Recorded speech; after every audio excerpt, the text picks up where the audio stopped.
정의당 세종시당이 공직자 부동산 투기 공익제보센터를 개설해 주민 제보 접수에 나섰습니다. 정의당 세종시당은 대대적인 개발이 진행 중인 세종시도 조사 범위에 포함시켜야 한다고 재차 강조하고 공익제보센터를 통해 직무 관련성이 높은 중앙부처 공직자와 선출직 공직자 등의 투기 의혹을 접수받고 전체 개발 예정지와 아파트 상가 등을 상대로 주민 탐문도 진행하기로 했습니다. 대전경찰청은 도시지역 도로의 기본 제한 속도를 시속 50km로 제한하는 도로교통법 시행규칙이 다음 달 17일부터 전면 시행됨에 따라 무인 교통단속 장비 운영을 확대하기로 했습니다. 이에 따라 대전시에 설치돼 있는 380여 대의 고정식 무인 교통단속 장비 중 현재 운영 중인 65대 외에 93대의 장비가 시행 당일부터 정상 운영됩니다. 다만 시외에서 대전으로 진입하는 갑천 도시고속화도로 등 6개 도로는 운전자 혼란을 막기 위해 제한 속도를 60km로 유지합니다.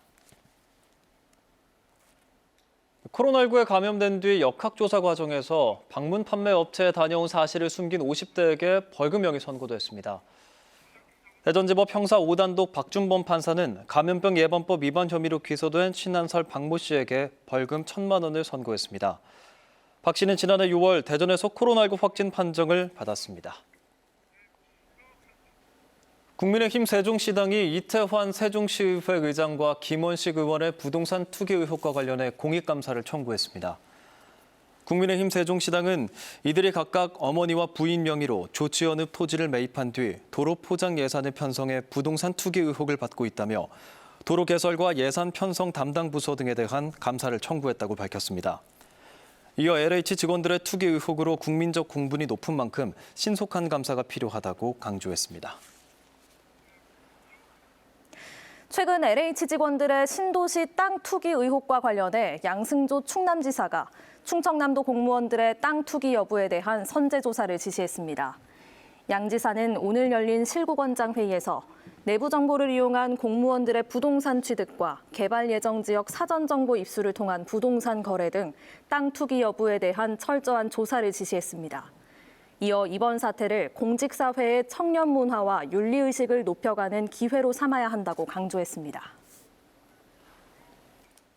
대전에서 유치원과 초중학교가 시설을 공유하는 통합학교 건립이 처음 추진됩니다. 대전시 교육청은 국제과학 비즈니스벨트 거점지구 14,000여 제곱미터에 더해 오는 2024년 3월 개교를 목표로 유치원 8개 학급, 초등 20개 학급, 중학교 10개 학급 등 38개 학급 규모의 가칭 대전 둥곡 초중 통합학교 설립을 추진한다고 밝혔습니다. 국토교통부가 대전시에서 제안한 대전 도심융합특구 후보지를 사업지구로 최종 선정했습니다. 이에 따라 대전 원도시민 선화동과 대전 역세권 일대 124만 제곱미터에 제2판교밸리로 불리는 도심융합특구가 조성돼 창업허브센터와 철도산업 복합클러스터, 소셜벤처캠퍼스 등이 들어서고 지역특화 산업 인력을 양성하게 됩니다. 대전시는 이번 지정을 계기로 선화구역과 중앙로 일대를 대전형 뉴딜의 거점으로 삼아 원도심 이미지에서 탈피할 것으로 기대하고 있습니다.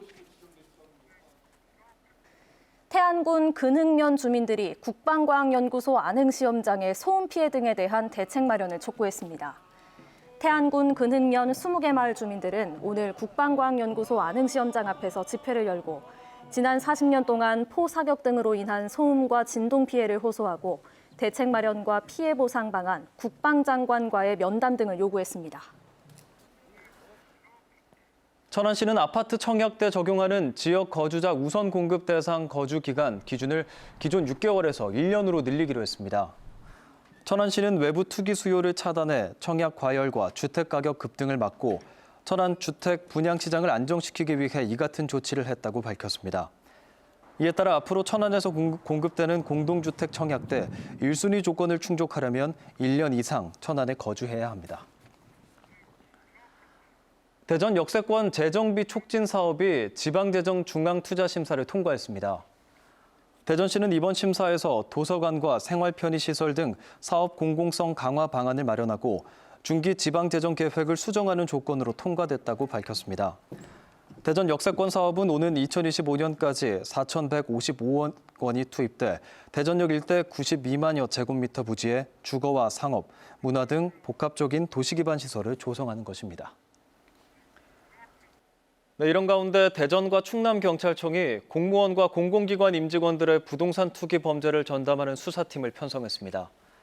대전경찰청은 반부패 경제범죄 수사대를 중심으로 32명 규모의 전담 수사팀을 편성했고, 충남경찰청은 수사과장을 팀장으로 26명의 수사팀이 부동산 투기를 집중 단속합니다. 대전도시공사도 전 직원을 대상으로 개발사업지구 내 토지거래 현황 조사에 착수합니다. 도시공사는 개발 사업이 진행 중인 지구와 개발이 예정된 지구에서 직원 본인과 배우자는 물론 직계 존 비속의 토지 거래와 보유 현황을 자체 조사할 계획입니다. 세종보 수문 개방 이후 금강을 찾는 철새의 종과 개체 수가 늘어난 걸로 나타났습니다. 대전환경운동연합은 지난달 세종보 상류에서 조류 78종 4,800여 마리가 발견됐다고 밝혔습니다. 이는 지난 2019년보다 8종 580여 마리가 늘어난 것으로 수문을 열기 시작한 지난 2018년 이후부터 세종보 인근에서 발견되는 철새 종류와 개체 수가 꾸준히 늘고 있습니다. 이 가운데는 올해 처음으로 발견된 호사비 오리를 비롯해 법적 보호종 12종도 포함됐습니다. 충남 지역 건설공사의 지역업체 수주율이 전국 최하위인 걸로 나타났습니다. 충청남도는 2019년 기준 도내 건설공사의 지역업체 수주율은 공공부문 44.7%, 민간부문 19.1%로 전체 평균 수주율이 28.1%에 불과하다고 밝혔습니다. 이는 전국 17개 시도 가운데 15번째로 낮은 수준입니다.